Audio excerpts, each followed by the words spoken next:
एक छोटे से कस्बे में मिनी नाम की एक प्यारी सफ़ेद भूरी बिल्ली रहती थी। वो बहुत समझदार और मासूम थी। सब लोग उसे प्यार करते थे, लेकिन उसके घर के पास एक पुरानी हवेली थी जिसके बारे में लोग कहते थे कि वहाँ भूत रहता है।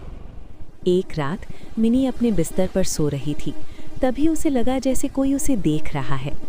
अचानक खिड़की से ठंडी हवा आई और खटखट की आवाज़ हुई। मिनी डर गई। तभी उसे हवेली की तरफ से एक धीमी आवाज़ सुनाई दी, मिनी। उसने इधर उधर देखा, लेकिन कोई नहीं था। अगली रात फिर वही हुआ। इस बार उसे खिड़की के बाहर सफ़ेद परछाई दिखाई दी। उसकी आंखें अजीब तरह से चमक रही थीं। मिनी डर के मारे कांप उठी। उसी रात से मिनी को नींद आनी बंद हो गई। उसे लगने लगा कोई उसका पीछा कर रहा है। उस रात के बाद जैसे ही अंधेरा होता, मिनी डरने लगती। हवेली की तरफ से हर रात अजीब आवाज़ें आती, कभी खटखट, कभी धीमी फुसफुसाहट। एक रात चांद बहुत तेज़ चमक रहा था। अचानक मिनी की खिड़की अपने आप खुल गई। ठंडी हवा के साथ वही जानी पहचानी आवाज़ आई, मिनी। मिनी का शरीर कांप उठा। उसने देखा वही सफ़ेद परछाई अब पहले से ज़्यादा साफ दिख रही थी। उसकी आंखें अजीब तरह से चमक रही थीं।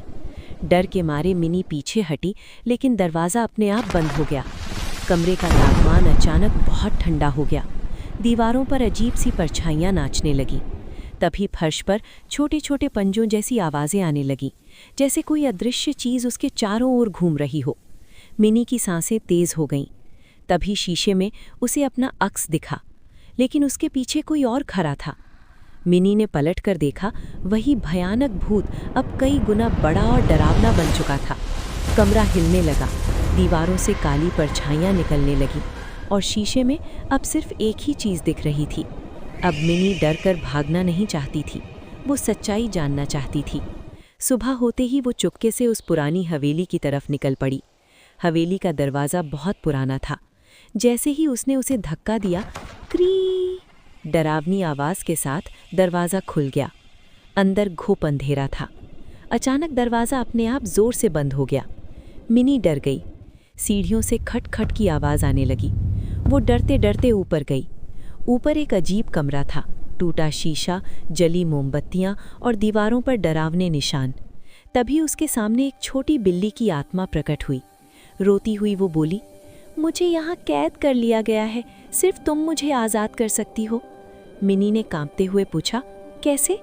आत्मा ने शीशे की तरफ इशारा किया। इस शीशे को तोड़ दो, लेकिन इसके बाद जो होगा वो बहुत खतरनाक होगा। तभी पीछे से भारी और डरावनी आवाज़ आई, अगर शीशा टूटा तो तुम कभी वापस नहीं जा पाओगी। मिनी ने पलट कर देखा, वही भयानक भूत अब कई गुना बड़ा और डरावना बन चुका था।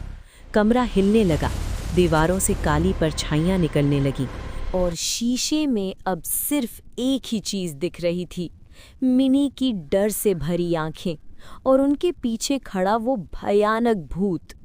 कमरे में तेज़ हवा चलने लगी। मोमबत्तियाँ अपने आप बुझ गईं। पूरा कमरा अंधेरे में डूब गया। भूत की भारी आवाज़ गूंजी, अब बहुत देर हो चुकी है मिनी। मिनी का दिल जोर जोर से धड़कने लगा, लेकिन उसे उस छोटी बिल्ली की रोती हुई आंखें याद आ गईं। उसने हिम्मत जुटाई। अचानक जोर की बिजली कड़की, बम। उसी पल मिनी ने पूरी ताकत से शीशे पर छलांग लगा दी।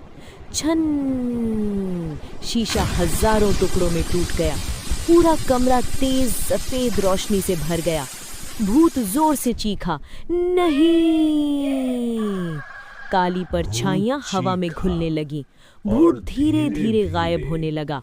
वो छोटी बिल्ली की आत्मा चमकती रोशनी में बदल गई। मुस्कुराकर बोली, धन्यवाद मिनी, अब मैं आज़ाद हूँ। और वो रोशनी बनकर आसमान में विलीन हो गई। अचानक सब शांत हो गया। हवेली अब डरावनी नहीं लग रही थी। कमरे में हल्की धूप आने लगी। मिनी धीरे धीरे बाहर निकली।